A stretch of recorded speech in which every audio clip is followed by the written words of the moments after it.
Vous êtes de plus en plus nombreux à nous suivre et à participer à l'évolution de la chaîne Afrique N24, et sincèrement nous tenions à vous en remercier. Nous lisons tous vos commentaires qui enrichissent le débat et vraiment nous vous demandons de nous soutenir, en vous abonnant et en aimant les vidéos pour une large diffusion, et pour continuer à avoir une ligne éditoriale indépendante, et vous proposer de nouvelles émissions toujours de plus en plus enrichissantes. Encouragez et protégeons la communauté Afrique N24, en vous abonnant et en cliquant sur le pouce bleu j'aime sur les vidéos que vous visualisez. Ne restons pas passifs, soyons actifs. Merci et à bientôt. Le bulletin d'information de ce jour.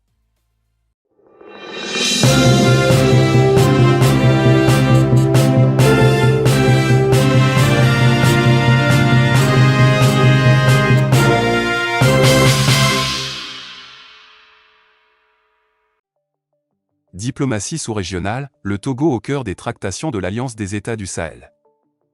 Depuis quelques semaines, le Togo, et plus particulièrement son président Faure Gnassingbé, semble être au centre des relations diplomatiques dans la sous-région ouest-africaine. Le 12 août 2024, une délégation nigérienne, conduite par le ministre de la Santé publique, de la Population et des Affaires sociales, a été reçue par le chef de l'État togolais.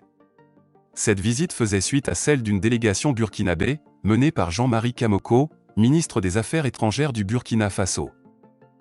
Les visites rapprochées de ces délégations soulèvent des questions sur les enjeux stratégiques et diplomatiques en cours. Bien que les détails des discussions restent confidentiels, il est évident que le Togo joue un rôle central dans les relations entre les pays membres de l'Alliance des États du Sahel, AES, une confédération récemment formée dans un contexte de bouleversement géopolitique, politique et sécuritaire.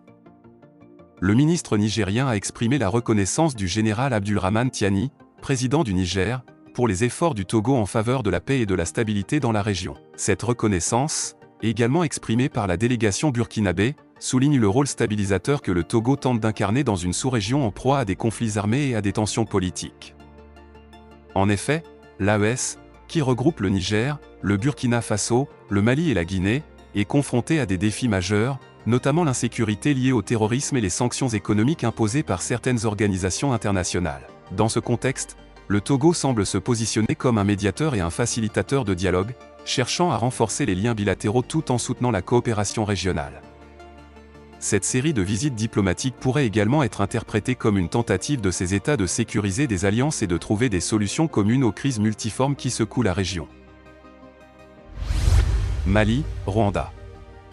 Un partenariat renforcé pour une coopération sud-sud dynamique.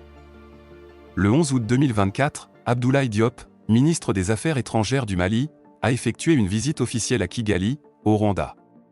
Cette visite s'inscrivait dans le cadre de la cérémonie d'investiture du président rwandais Paul Kagame, réélu pour un 4e mandat avec plus de 99% des voix. Le déplacement du chef de la diplomatie malienne était aussi une occasion de renforcer les liens entre le Mali et le Rwanda, deux pays qui, bien que géographiquement éloignés, partagent des visions similaires en matière de gouvernance et de développement. La rencontre entre Abdoulaye Diop et Paul Kagame a permis de discuter des axes de coopération entre les deux nations.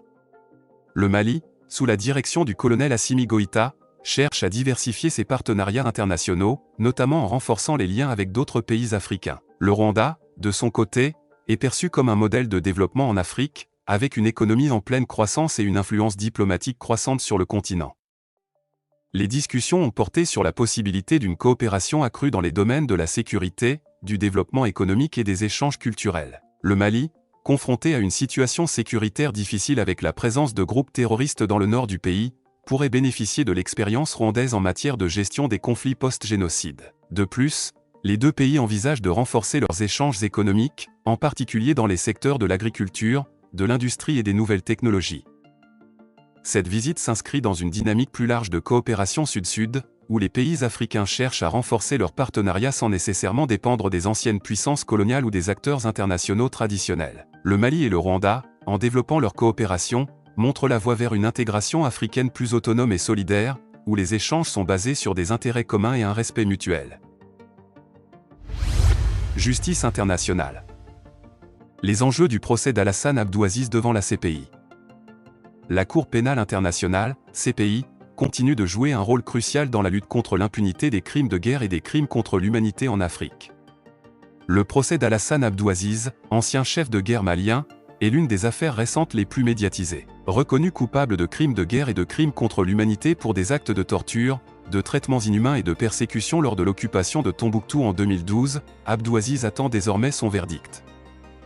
Initialement prévu pour le 28 août 2024, la décision finale sur sa peine a été reportée au 18 septembre 2024 afin de permettre à la défense de préparer un appel.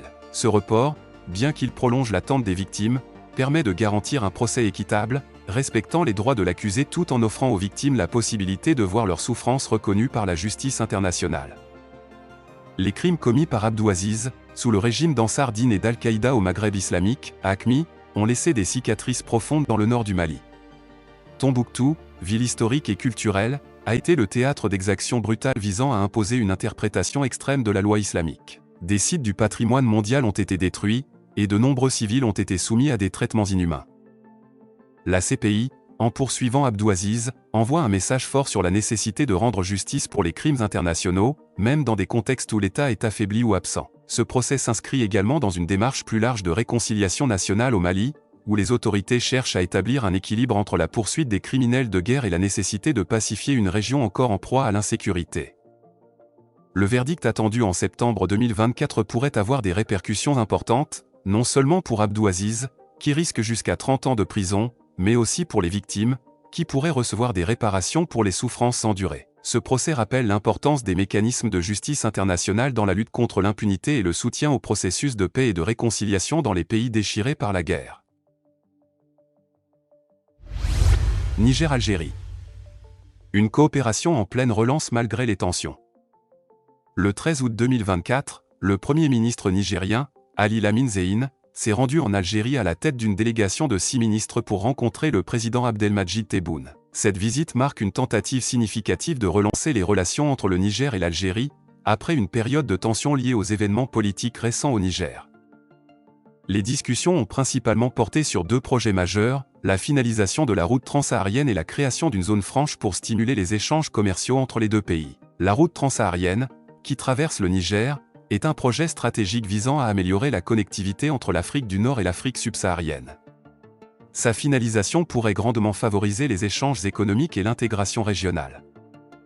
Parallèlement, la création d'une zone franche vise à dynamiser le commerce bilatéral, permettant aux entreprises des 2 pays de bénéficier de conditions fiscales et douanières avantageuses. Ce projet, s'il aboutit, pourrait transformer les relations économiques entre le Niger et l'Algérie, offrant un nouveau souffle aux échanges commerciaux qui ont été affectés par les récents troubles politiques au Niger. Cependant, cette visite intervient dans un contexte de méfiance mutuelle. Le Mali, allié proche du Niger, accuse l'Algérie de soutenir des groupes armés dans le nord du pays, ce qui a créé des tensions entre Alger et Bamako. Le Niger, bien qu'engagé dans cette coopération avec l'Algérie, doit naviguer avec prudence pour éviter de compromettre ses relations avec ses autres alliés régionaux. La relance de la coopération entre le Niger et l'Algérie pourrait toutefois ouvrir de nouvelles perspectives pour la stabilité et le développement dans la région sahélo-saharienne. Si les 2 pays parviennent à surmonter leurs divergences et à concrétiser leurs projets communs, cela pourrait constituer un exemple de coopération régionale réussie, malgré les défis sécuritaires et politiques. Sécurité au Burkina Faso, la lutte contre le terrorisme se durcit dans l'Est.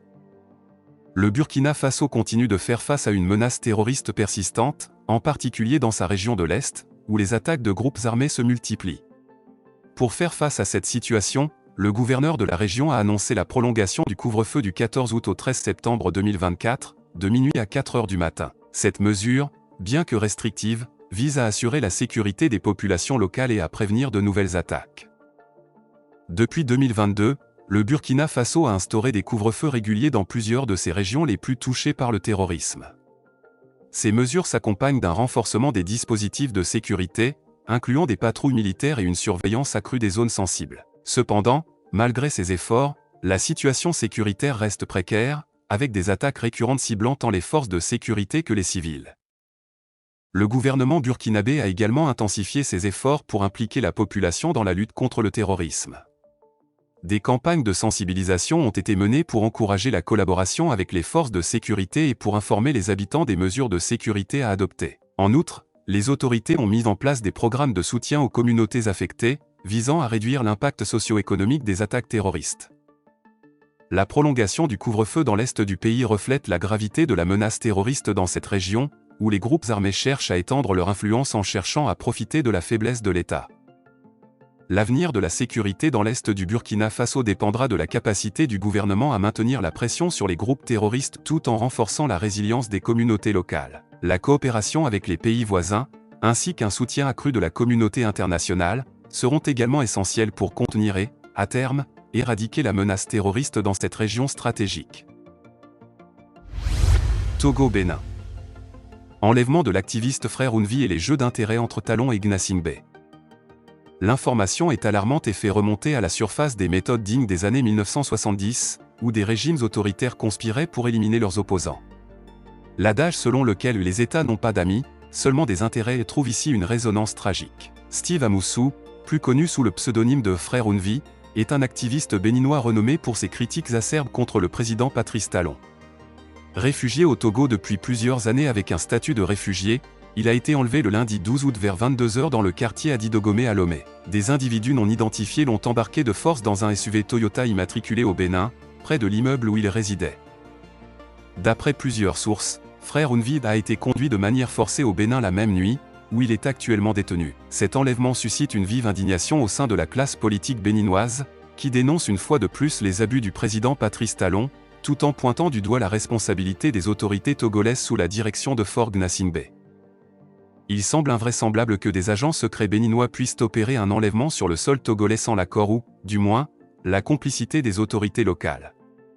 Bien que Patrice Talon et Faure Gnassingbé puissent avoir des différends, il n'est pas exclu qu'ils soient capables de s'allier pour neutraliser un ennemi commun. Faure Gnassingbé aurait ainsi pu sacrifier cet activiste béninois en échange d'une contrepartie, la libération de Rekia Madougou, son ancienne conseillère, et du professeur Joël Aïvo, tous deux emprisonnés au Bénin depuis plus de 3 ans. On ne serait pas surpris de voir l'une ou l'autre de ces personnalités recouvrer la liberté dans les prochains jours.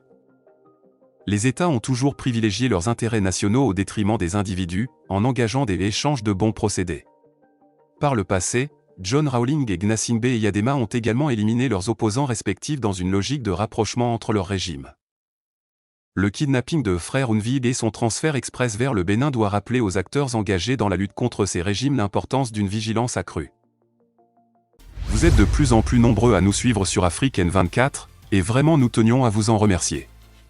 Nous lisons tous vos commentaires qui enrichissent le débat et vraiment nous vous demandons de nous soutenir pour continuer à avoir cette ligne éditoriale indépendante, et vous proposer des émissions toujours de plus en plus enrichissantes. Merci et à bientôt. Likez la vidéo si ce n'est pas déjà fait. Laissez aussi votre point de vue en commentaire. Abonnez-vous et cliquez aussi sur la petite cloche de notification pour ne rien rater de nos prochaines vidéos. N'oubliez pas de partager aussi la vidéo et de la liker.